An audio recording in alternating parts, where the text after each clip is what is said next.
दोस्तों ये question CSIR के सी पार्ट का है जो कि दिसंबर 2019 में पूछा गया है। सी पार्ट का मतलब ये होता है कि ये 4 मार्क्स का क्वेश्चन है। बहुत अच्छा क्वेश्चन है, बहुत इजी भी है। इसको समझने के लिए हम बहुत अच्छे आपको डायग्राम से इसको रिप्रेजेंट करेंगे। तो क्वेश्चन को पढ़ना शुरू करते हैं और बहुत ध्यान से क्वेश्चन को पढ़ना है। अगर आप क्वेश्चन को ठीक से पढ़ेंगे नहीं तो आपको आंसर जो है वो समझ नहीं आएगा। तो कम से कम आप इसको, जो सी पार्ट का क्वेश्चन होता है, तो कम से कम 3 बार पढ़ें पहले। 3 बार इसको, हमारी वीडियो को पॉज़ करके कम से कम 3 बार क्वेश्चन को पढ़ें, फिर आप इसकी रिप्रेजेंटेशन को देखें। ठीक है? तो आपको ये क्वेश्चन बहुत अच्छा समझ में आएगा और बहुत अच्छा क्वेश्चन है। इससे रिलेटेड क्वेश्चन रिपीट भी होते रहते हैं CSIR में और गेट के एग्ज़ाम्स में भी, जो कि लाइफ साइंस में अक्सर पूछे जाते हैं। ठीक है? तो हम सबसे पहले क्वेश्चन को पढ़ते हैं। Thousands of proteins that are synthesized in the cytoplasm are imported into the nucleus through the nuclear pore complex. Nuclear pore complex को NPC भी कहते हैं, every minute. These proteins contain nuclear localization signal NLS that direct their selective transport into the nucleus. This nuclear import requires, option A दिया है, a small monomeric G protein Ran. Option B, a nuclear transport receptor that interacts with the nuclear localisation sequence on a cargo protein. C है, a GTPase activating protein GAP bound to the chromatin tethered to the nuclear membrane. D option है, a guanine exchange factor GEF bound to the chromatin inside the nucleus. अब इसमें कितने option correct हैं? Which one of the following options represent all correct statement. तो पहले option में पूछा है कि ए और ACD करेक्ट हैं, या सेकंड ऑप्शन में ABD, थर्ड ऑप्शन में BC ओनली, फोर्थ ऑप्शन में AC ओनली। तो हम इसको सबसे पहले आपको डायग्रामेटिक रिप्रेजेंटेशन से इसको समझाएंगे। आप इस क्वेश्चन को कम से कम 3 बार पढ़ें ताकि आपके जहन में क्वेश्चन पूरी तरह से रहे जब आप क्वेश्चन को सॉल्व कर रहे हो। ठीक है? तो हम इसके डायग्राम को आपको डायग्रामेटिकली इसको समझाने की कोशिश करते हैं और बहुत अच्छे से आपको समझ में आएगा। रैन जो है एक प्रोटीन होता है जिसको हम स्मॉल जी प्रोटीन भी कहते हैं, स्मॉल मोनोमेरिक जी प्रोटीन भी कहते हैं, और रैन को हम स्मॉल GTP बाइंडिंग प्रोटीन भी कहते हैं। तो यहाँ पर जो आप रैन देख रहे हैं, ये आप यहाँ पर रैन GDP से बाउंड करके न्यूक्लियर पोर के थ्रू न्यूक्लियस के अंदर आ रहा है।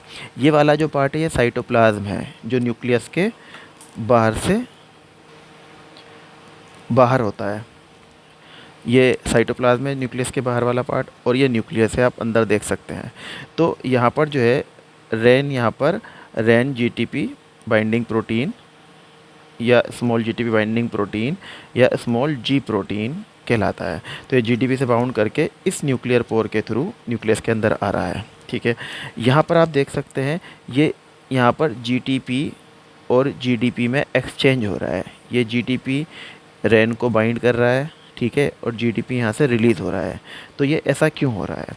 यहाँ पर जो आप ये देख रहे हैं, रैन ग्वानिन न्यूक्लियोटाइड एक्सचेंज फैक्टर, रैन GEF, रैन ग्वानिन न्यूक्लियोटाइड एक्सचेंज फैक्टर, जैसे कि क्वेश्चन में इसके बारे में डिस्कशन भी है। तो रैन ग्वानिन न्यूक्लियोटाइड एक्सचेंज फैक्टर का फंक्शन क्या है? ये क्या करता है? ये बेसिकली ये क्रोमेटिन पर बाउंड है। ठीक है? कहाँ पर बाउंड है? क्रोमेटिन पर बाउंड है, और ये स्टिमुलेट्स करता है exchange of GDP and GTP with Ran. तो ये क्या करता है कि इसका फंक्शन है, Ran guanine nucleotide exchange factor का फंक्शन होता है कि ये रैन को GTP दे देता है और इससे GDP को रिमूव कर देता है, मतलब एक्सचेंज कर देता है GTP और GDP को। कौन? रैन GEF, जिसे हम कहते हैं रैन ग्वानिन न्यूक्लियोटाइड एक्सचेंज फैक्टर। तो ये क्या करता है, यहाँ पर रैन को GTP दे देता है। अब यहाँ पर रैन GTP जो होता है न्यूक्लियस से बाहर चला जाता है। ठीक है? अब यहाँ पर आप देख रहे हैं रैन गैप। तो रैन गैप का पूरा नाम होता है रैन GTPase एक्टिवेटिंग प्रोटीन, रैन GTPase एक्टिवेटिंग प्रोटीन। तो रैन गैप यहाँ पर आप देख रहे हैं, ये एक फिलामेंट है। ये फिलामेंट कहाँ पर है? ये क्या चीज़ है? ये न्यूक्लियर पोर है, और इस न्यूक्लियर पोर पर यहाँ पर कुछ फिलामेंट लगे हुए हैं, मगर ये जो बाहर वाला जो पार्ट होता है ये साइटोप्लाज्म का पार्ट होता है। तो यहाँ जो ये जो फिलामेंट है ये साइटोप्लाज्म में है, तो ये साइटोप्लाज्मिक फिलामेंट कहलाते हैं, जिस पर rain GTPase activating protein bound है। ये रेन जीटीपीएस एक्टिवेटिंग प्रोटीन यहाँ पर साइटोप्लाज्मिक फिलामेंट पर बाउंड है। तो ये यहाँ पर बाउंड है और यहाँ पर ये न्यूक्लियर पोर पर कर क्या रहा है, क्या फंक्शन है इसका? तो इसका फंक्शन है हाइड्रोलिसिस ऑफ जीटीपी। तो ये यहाँ पर क्या करता है, जो रेन गैप प्रोटीन है, जीटीपीएस एक्टिवेटिंग प्रोटीन है, ये साइटोप्लाज्म में क्या करता है कि यहाँ पर जो है जीटीपी का हाइड्रोलिसिस कर देता है, और इसका हाइड्रोलिसिस करने के बाद यहाँ से ये जीडीपी में कन्वर्ट हो जाता है, जो कि रेन पर बाउंड होकर के, रेन क्या है, स्मॉल जी protein, small monomeric G protein. तो ये GDP bound rain small monomeric G protein nuclear pore के थ्रू अंदर चला जाता है। अब आगे इसमें क्या फंक्शन होता है ये हम आपको नेक्स्ट डायग्राम से समझाते हैं। दोस्तों ये आप देख सकते हैं यहाँ पर डायग्राम में, ये कार्गो प्रोटीन है, ठीक है, और ये यहाँ पर न्यूक्लियर लोकलाइजेशन सीक्वेंस। तो न्यूक्लियर लोकलाइजेशन सीक्वेंस क्या होते हैं? कार्गो प्रोटीन पर 7 अमीनो एसिड्स के सीक्वेंस को न्यूक्लियर लोकलाइजेशन सीक्वेंस कहते हैं, ठीक है। ये प्रोटीन के ऊपर मौजूद है, न्यूक्लियर लोकलाइजेशन सीक्वेंस, ठीक है।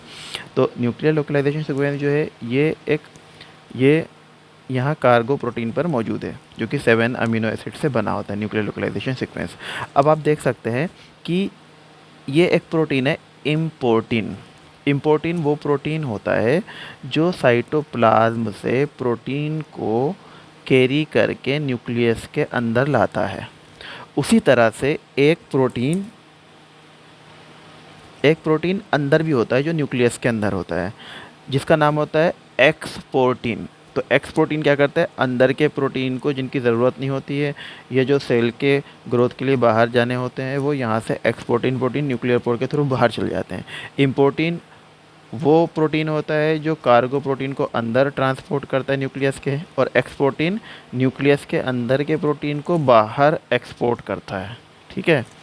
तो दो तरह के प्रोटीन होते हैं सेल के अंदर। तो ये इम्पोर्टिन प्रोटीन है। तो आप यहाँ देख सकते हैं ये इम्पोर्टिन प्रोटीन जो है यहाँ पर ये न्यूक्लियर लोकलाइजेशन सीक्वेंस पर बाइंड करता है।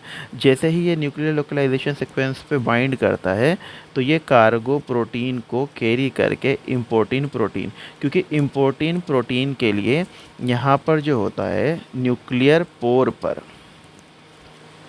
रिसेप्टर्स होते हैं, ठीक है। ये रिसेप्टर जो होते हैं इम्पोर्टिन रिसेप्टर होते हैं जो इम्पोर्टिन प्रोटीन को रिकॉग्नाइज़ करते हैं। तो ये यहाँ पर जब इम्पोर्टिन प्रोटीन कोई भी कार्गो प्रोटीन को कैरी करके लाता है तो ये रिसेप्टर इम्पोर्टिन प्रोटीन को पहचान लेते हैं और न्यूक्लियर पोर के थ्रू इसे अंदर आने देते हैं। जब ये न्यूक्लियर पोर के थ्रू अंदर आ जाता है यहाँ पर, तो यहाँ पर ये आप देख सकते हैं ये इम्पोर्टिन प्रोटीन है, और जहाँ पर इसने बाइंड कर रखा है ये ब्लू कलर का दिख रहा है बहुत छोटा सा, तो ये जो जहाँ पर बाइंड किया है ये न्यूक्लियर लोकलाइजेशन सीक्वेंस है कार्गो प्रोटीन पर, जो कि अवेलेबल होता है एनएलएस, न्यूक्लियर लोकलाइजेशन सीक्वेंस। तो अब ये इस प्रोटीन को यहाँ पर अंदर तो ले आता है, लेकिन इसको यहाँ पर अंदर रिलीज़ करना है। तो रिलीज़ ये कैसे करेगा? ये रिलीज़ करेगा जब इस पर रेन जीटीपी जो न्यूक्लियस के अंदर अच्छी खासी क्वांटिटी में, जैसे कि हमने लास्ट डायग्राम में समझाया था, न्यूक्लियस के अंदर अच्छी खासी क्वांटिटी में रेन जीटीपी मौजूद होता है। जैसे ही रेन जीटीपी इसको बाउंड करता है तो इसके बाउंड करने से ये कार्गो प्रोटीन यहाँ से इम्पोर्टिन प्रोटीन से रिलीज़ हो जाते हैं। अब ये बाउंड करने के बाद ये इम्पोर्टिन प्रोटीन रेन जीटीपी से बाउंड करके न्यूक्लियस से बाहर जाता है, ठीक है। न्यूक्लियस से बाहर जब ये जाता है तो यहाँ पर कौन होते हैं? रेन गैप कौन होते हैं? Ran GTPase activating protein. ये कहाँ पर मौजूद होते हैं? ये न्यूक्लियर पोर पर साइटोप्लाज्मिक फिलामेंट से एसोसिएटेड होते हैं। और इनका रेन गैप का फंक्शन क्या होता है? इनका फंक्शन होता है जीटीपी हाइड्रोलिसिस करना। तो यहाँ से ये जो इम्पोर्टिन प्रोटीन है, इम्पोर्टिन प्रोटीन, और ये क्या है, रैन जीटीपी। रैन जीटीपी और इम्पोर्टिन एसोसिएटेड कॉम्प्लेक्स जब यहाँ से न्यूक्लियर पोर के थ्रू बाहर निकलता है तो ये जीटीपी का हाइड्रोलिसिस कर देता है। तो जीटीपी का हाइड्रोलिसिस करने से यहाँ पर रैन जीटीपी बचा और इम्पोर्टिन प्रोटीन फ्री हो जाता है। इम्पोर्टिन प्रोटीन फ्री होने से क्या होता है कि ये नेक्स्ट कार्गो प्रोटीन को टारगेट करेगा। तो जो भी कार्गो प्रोटीन होगा जिसे न्यूक्लियस के अंदर ले जाना है, ये इम्पोर्टिन प्रोटीन उसके न्यूक्लियर लोकलाइजेशन सीक्वेंस पर बाइंड करेगा और बाइंड करके यहाँ पर न्यूक्लियर रिसेप्टर जो इम्पोर्टिन को पहचानते हैं तो इम्पोर्टिन को यहाँ पर आने देते हैं और ये इस कार्गो प्रोटीन को अंदर लाता है, छोड़ देता है और रैन जीटीपी प्रोटीन जो है इसको बाउंड करता है, जिससे ये कार्गो प्रोटीन यहाँ से रिलीज़ हो जाते हैं। फिर रैन जीटीपी यहाँ से न्यूक्लियर पोर से बाहर निकलता है, रैन गैप इसका फिर से हाइड्रोलिसिस कर देता है, रैन जीटीपी सेपरेट हो जाता है, इम्पोर्टिन फ्री हो जाता है, इम्पोर्टिन फिर से यही करता है। तो ये साइकिल कंटिन्यूसली चलती रहती है। अब जो क्वेश्चन में हमने आपको बताया था कि जो बी ऑप्शन सही है, उस बी ऑप्शन पे वापस चलते हैं हम और उस तो दोस्तों यहाँ पर हम देखते हैं, हमने कहा था कि इसका बी सेकंड ऑप्शन करेक्ट है। सेकंड ऑप्शन में ए, बी और डी ऑप्शन दे रखे हैं। तो पहला ऑप्शन तो ये था कि जो क्वेश्चन है उस क्वेश्चन को एक बार समझ लेते हैं। Thousands of protein that are synthesised in the cytoplasm are imported into the nucleus through the nuclear pore complex every minute. These proteins contain nuclear localization signal. जैसा कि मैंने आपको डायग्राम में दिखाया था कि जो कार्गो प्रोटीन होते हैं उन पर न्यूक्लियर लोकलाइजेशन सिग्नल्स होते हैं जिस पे इम्पोर्टिन बाइंड करता है। ठीक है, तो these proteins contain nuclear localisation signal that direct their selective transport into the nucleus. Thus nuclear import requires, अगर न्यूक्लियर के अंदर न्यूक्लियर पोर के थ्रू कुछ भी इंपोर्ट करना है तो उसके लिए क्या क्या रिक्वायरमेंट होना चाहिए। नंबर वन ए ऑप्शन में दिया है a small monomeric G protein रैन। हाँ, तो ये तो बात बिल्कुल सही है। रैन जीटीपी जो होता है ये अगर नहीं होगा तो ये इम्पोर्टिन को बाहर नहीं ला पाएगा, ठीक है, न्यूक्लियस के अंदर से, तो इसका होना ज़रूरी है। अब बी ऑप्शन में दे रखा है ए nuclear transport receptor that interact with the NLS on a cargo protein. अब जो कार्गो प्रोटीन होते हैं उन पर न्यूक्लियर लोकलाइजेशन सिग्नल्स होते हैं। तो जो न्यूक्लियर पोर होता है, न्यूक्लियर पोर पर एनएलएस को रिकॉग्नाइज करने के लिए न्यूक्लियर रिसेप्टर्स होते हैं। तो जब कार्गो प्रोटीन इम्पोर्टिन से बाइंड करके आता है, इम्पोर्टिन का फंक्शन है कार्गो प्रोटीन को एनएलएस पर बाइंड करके न्यूक्लियर पोर के थ्रू अंदर न्यूक्लियस में पहुंचाना, जैसा कि हमने डायग्राम में आपको समझाया था। अब यहाँ पर ये जो कार्गो प्रोटीन होगा तो एनएलएस जो होता है न्यूक्लियर लोकलाइजेशन सिग्नल, ये न्यूक्लियर पोर पर जो रिसेप्टर बने हुए थे, जो फिलामेंट बने हुए थे, वो रिसेप्टर हैं बेसिकली। वो रिसेप्टर एनएलएस को पहचान लेते हैं जो कार्गो प्रोटीन पर होते हैं, ठीक है। तो कार्गो प्रोटीन को यहाँ से अंदर भेज देते हैं। तो ये एक ऑप्शन करेक्ट है।